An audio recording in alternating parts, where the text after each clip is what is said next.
మీ notice చేశారో లేదో మీరు దానిపై రీసెర్చ్ చేశారని చెప్తున్నారు. ఉమ్మడి రాష్ట్రంలో కావచ్చు, 2 తెలుగు రాష్ట్రాల్లో కావచ్చు, ఇప్పుడు ప్రభుత్వాలు కల్పించిన ఉద్యోగాల కంటే, ప్రభుత్వాలుగా వాళ్ళు కంపెనీలు పెట్టో ప్రభుత్వాలు ఉద్యోగాలు ఇచ్చి వచ్చిన ఉద్యోగాల కంటే, ఉద్యోగాల కల్పన కంటే కమ్మ సామాజిక వర్గం ద్వారా వచ్చిన ఉపాధి ఎక్కువ.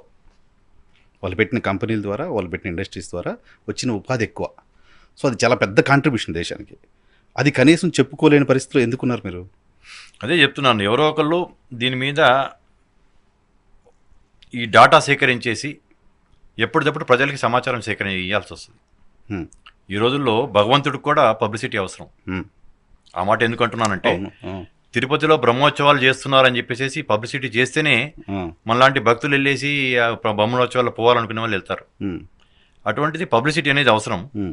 మేము చేసిన గొప్పదనాలు, మా వల్ల సమాజానికి జరిగిన మేలు అనేది చెప్పుకోలేకపోతున్నారు. కాబట్టి అది చెప్తూ ముందు ముందు కూడా సమాజానికి ఏం చేస్తాము, ఇంతకుముందు నేను చెప్పినట్టు మళ్ళీ రిపీట్ చేస్తున్నాను. అది మాలో అట్టడుగున ఉన్న స్థాలని వాళ్ళని పైకి అప్లిఫ్ట్ ఎలా చేసుకుంటూ సమాజానికి ఏం చేయాలి అనే దాని మీద అన్ని రంగాల్లో ఇప్పుడు నేను చెప్పినట్టు విద్యారంగం, వైద్య రంగమే కాకుండా, క్రీడారంగం కాకుండా, ఇండస్ట్రీస్లో కావచ్చు, పెట్టుబడులకు కూడా ఒక సెషన్, దీంట్లో ఒక సెషను పెట్టుబడులు పెట్టగలిగే స్తోమత ఉన్న వాళ్ళు వస్తున్నారు. కాబట్టి పెట్టుబడుల కోసం ఏమిటి అనేది ఒక సెషను, దానికి శ్రీధర్ బాబు గారు ఆ సెషన్కి ఆయన వచ్చేసేసి ఆయన తన యొక్క ప్రజెంటేషన్, తెలంగాణ రాష్ట్రంలో పెట్టుబడులు పెడితే ప్రభుత్వం నుంచి వస్తారు కాబట్టి శ్రీధర్ బాబు గారిని కూడా ఆహ్వానించడం జరిగింది పెట్టుబడి సమావేశానికి. అలాగే ఆంధ్రప్రదేశ్ నుంచి కూడా మేము ఇన్వైట్ చేయడం జరిగింది. చంద్రబాబు నాయుడు గారు, రేవంత్ రెడ్డి గారు ఒకే వేదిక పైన చూడొచ్చా? అంటే ఒకేసారి చూడలేరు. రేవంత్ రెడ్డి గారిని ప్రారంభోత్సవానికి పిలుస్తున్నాం, చంద్రబాబు నాయుడు గారిని రెండో రోజు ముగింపు దానికి పిలిచాం. కానీ 22వ తారీఖు నుంచి అసెంబ్లీ సమావేశాలు ఉండటం వల్ల వాళ్ళ టీడీఏపీ మీటింగ్ ఏదో ఆయన ఆల్రెడీ పెట్టుకోవడం జరిగింది. కాబట్టి ఆయన కాకపోయినా ఆయన ప్రతినిధి ఎవరైనా పంపుతారని చెప్పేసి అనుకుంటున్నాం. రేవంత్ రెడ్డి గారు ఈ యొక్క పెట్టుబడుల సమావేశంతో పాటు మా యొక్క మూలాలు వచ్చింది వ్యవసాయం నుంచి. వ్యవసాయ రంగంలో ఏం చేయాలి, ఇంకా రైతులకి ఏం చేయాలి, నేను ఒకటే చెప్తున్నాను మీ ద్వారా కూడా, భూమిని నమ్ముకొని మనం కష్టపడ్డాం, పైకొచ్చాం.